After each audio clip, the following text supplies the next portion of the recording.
Hi అండి, నా పేరు గీత. నేను ఈరోజు అలకనంద ఆధ్వర్యంలో నిత్యం ఆయిల్ తో వంటల పోటీల కాన్సెప్ట్ పార్టిసిపేట్ చేస్తున్నాను. నేను ఈరోజు చేయబోయే ఐటెం కాకరకాయ కారం. దానికి కావలసిన పదార్థాలు: కాకరకాయలు, నిత్యం సన్ఫ్లవర్ ఆయిల్, ఉప్పు, కారం, జీలకర్ర, వెల్లుల్లిపాయలు. ఇప్పుడు చేయవలసిన విధానం: ముందుగా స్టవ్ వెలిగించాలి. ఈ కాకరకాయల్ని ఈ విధంగా కట్ చేసుకోవాలి. 2 హాఫ్ చేసుకొని తర్వాత ఇలా కొంచెం క్రాస్ గా కట్ చేయాలి. ఇది ఇలా ఎందుకు చేయాలి అంటే, ఇలా చేసినందువలన లోపల కూడా కట్ అవుతుంది, లోపలంతా బాగా ఉడకటానికి సహకరిస్తుంది అన్నమాట. అందువల్ల ఈ విధంగా తయారు చేసుకోవాలి.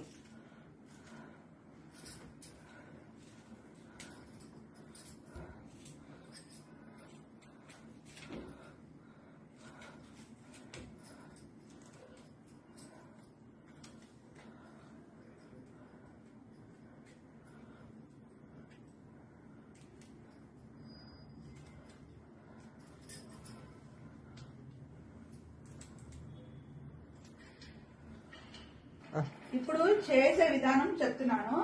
ముందుగా గ్యాస్ స్టవ్ వెలిగించి బాండి పెట్టి ఆయిల్ పోయాలి. నేను ఈరోజు నిత్యం సన్ఫ్లవర్ ఆయిల్ ని తీసుకుంటున్నాను. దీంతో వంటలు చాలా రుచికరంగా ఉంటాయి.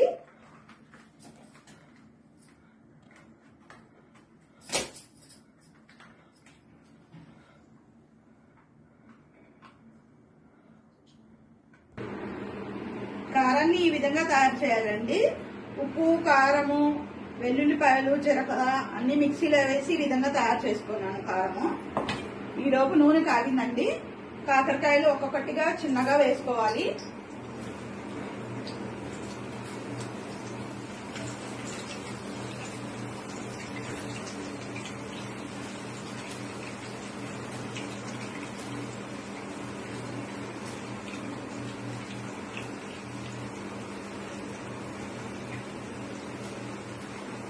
కాకరకాయలు ఆరోగ్యానికి చాలా మంచిదండి. షుగర్ ఉన్న వాళ్ళు కాకరకాయని తింటే చాలా మంచిది, షుగర్ కంట్రోల్లో ఉంటుంది. సో అందరూ కాకరకాయని చాలా చేసుకొని తినండి. తర్వాత ఇది ఒక 2 days నిల్వ ఉంటుందండి, ఏమవదు, చాలా బాగుంటుంది. ఈ కాకరకాయలని ఈ విధంగా వేయించి పక్కన పెట్టాలండి. 90% వేగిపోయినాయండి. 90% వేగిన తర్వాత తీసి పక్కన పెట్టాలి.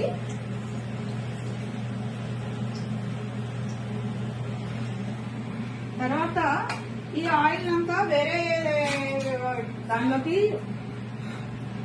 తీసేయాలి.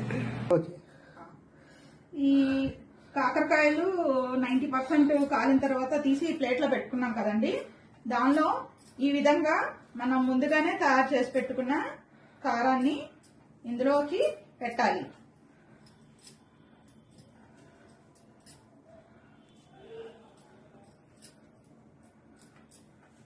పెట్టిన తర్వాత వీటిని మళ్ళీ బాండీలో పెట్టి వేయించాలి లైట్ గా.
అంతే అండి.